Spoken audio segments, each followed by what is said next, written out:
Ang munting kwento ng deer. Isang usang na hapos sa takbo ang huminto sumandali sa tabi ng ilog-ilugan. Uminom siya sa sobrang uhaw. Aalis na sana siya nang napansin ang sariling anyo sa malinaw na tubig. Matagal niyang pinagmasdan ang sarili at humanga siya sa alamin. Talagang maganda nga pala ang mga sungay kung sanga-sanga. Para itong mga korona ng isang napakagandang prinsesa. Habang iniyuyuko ang ulo upang lalong maananaw ang kanyang nagniningning na mga korona ay napatapak siya sa malinaw na tubig.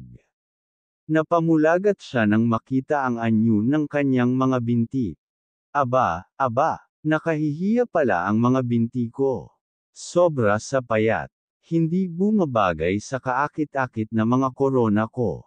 Sa kaaaninaw sa sarili ay nagulat siya nang may marinig na mga kaluskos na papalapit sa kinatatayuan niya. Nang lingunin niya ay naruroon at naghihintay pala ang leong handa nang sumakmal sa kanya.